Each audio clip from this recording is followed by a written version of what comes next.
Hey, hello everybody, and welcome back to the channel. I'm out in the workshop today in my little shed.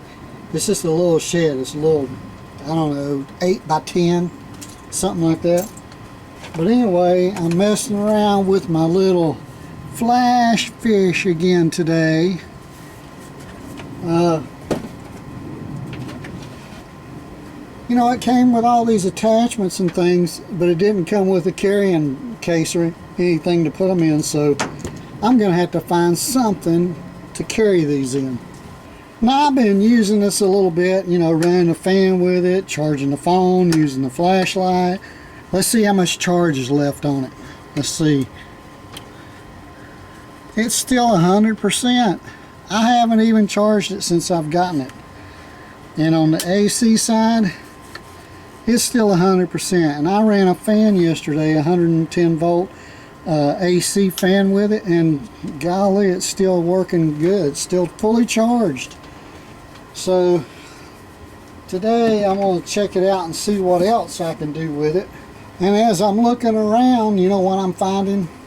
Most of my stuff is battery operated.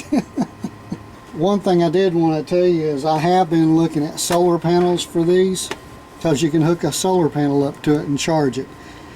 And the one YouTuber that I watch, and he's a young guy and he really does a good job and explains a lot of things, and I probably bought the wrong one, but it was cheap and it's 200 watts and it works good. So, and there's a link down below the description, in the description for this if you want to check it out. And this is not a sponsored video. I had to pay for this, but yeah, I mean, it works real good. I think I showed you the flashlight, or maybe it's not a flashlight. Maybe it's a reading light. Maybe it's a reading light. But you turn that on, it's pretty bright. You know, it's got a light. A lot of them have lights on one end or the other, or on the front, that you can set out and use, but this one comes with a detachable USB light. So like I was saying, most of my stuff, it's like all my Ryobi stuff, it's all battery operated. Even my lawnmower is battery operated. So solar is going to be important, but solar is very expensive. Now, I know I've told you before, but I did get certified and went through the school to get training on photovoltaic and solar hot water and solar pool solar heater, but it's very expensive. But I found out that if you just buy some small things like this and operate a few things on them, you can save some money on your electric bill. I mean, for what this will charge and what this will run, that you don't run all the time. Now, I haven't plugged my refrigerator into this yet, and I'm going to do that, because my refrigerator that I've got in my office, it's a Magic Chef, and it's a dorm-sized refrigerator with a small freezer, and it says it only pulls 3 amps. And I'm going to check that out and show you that, but not in this video. So, you know, keep watching my videos about this and we'll check it out. But even my bicycle, it's electric, and it's a, you know, it's a Radwagon, and it's you know, you charge the battery up and you go riding, and you can charge that with solar. So why in the world are we paying all these exorbitant electric bills? Because solar is expensive, that's why. The one guy that I was going to tell you about, and I can't remember his name, and I apologize for calling him that guy, but I'll put a link to his YouTube channel down below, which he is real good on these. He has a website that he sells electronics on, and he has solar panels, a 200 watt, or maybe it's a 250 watt, don't hold me to that, solar panel that he sells through another company, and they're used, but they're only $50 a piece. But you can't buy just one. I mean, you can, but if you buy just one, the shipping is $200 on a $50 item. So I was checking them out at Harbor Freight Tool, and you can get a 100-watt solar panel at Harbor Freight for $100. I think that's what it was. Yeah. So, you know, I paid $109 for this, which is replacing something else that wore out, and I needed it anyway. And I'm gonna purchase one of those solar panels from Harbor Freight and see how it charges this thing.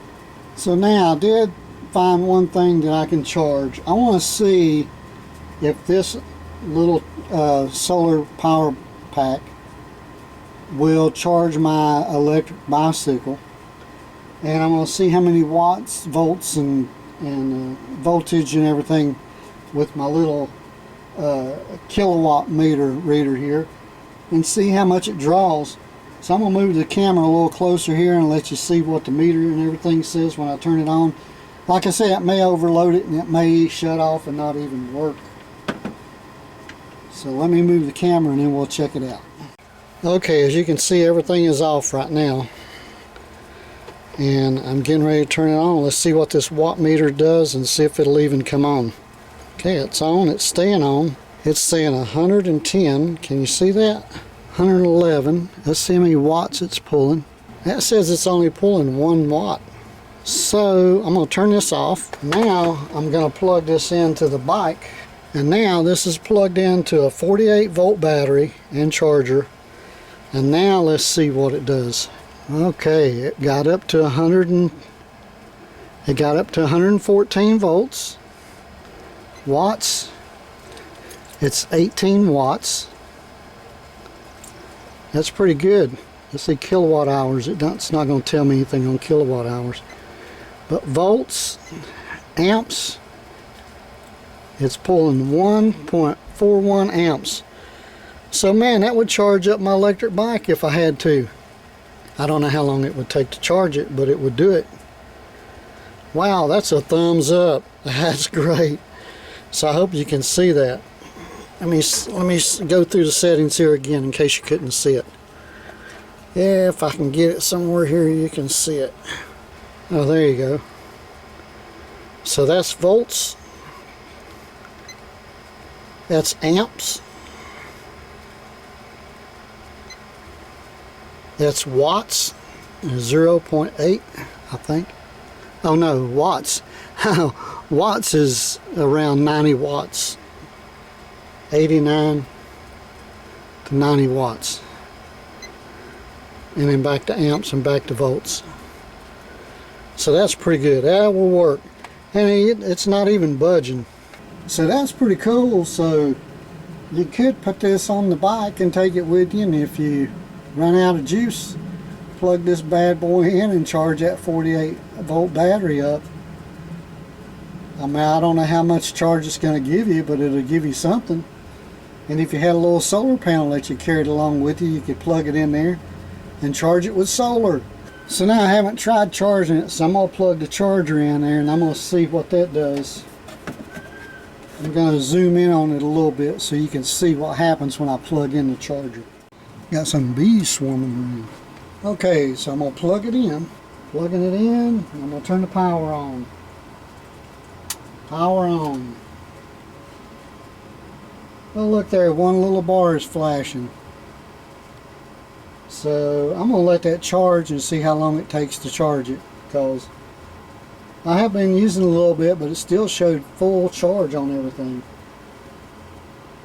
There's one thing I wanted to see. I wanted to see if I could use the little light that comes with it while it's charging. Let's just see. I'll plug that in and turn that on. Oh, that's no bueno. That's no good. So that's a bummer.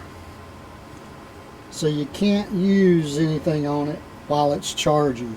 Someone else told me that on another video, and I didn't really like the fact that you can't charge it and use it at the same time. But for the price, it's crazy. The price is crazy on this. And it seems to work real well. So I'm going to keep it. I'm happy with it. That bee's flying around me. And you know, I'm just going to keep it and use it. I'm going to do some other stuff with it, so I can't wait to get my solar panel and hook up to it. So stay tuned, and we'll check that out later when I pick up a solar panel. Okay, so it's been about an hour. I had this thing charging. Didn't have the camera on it the whole time, but look at that, it's fully charged and it's ready to go, baby. Hey, thanks for viewing the video again, and just wanted to show you it was fully charged. You guys have a great day, and I'll have another video for you soon. Don't forget to subscribe. See you later.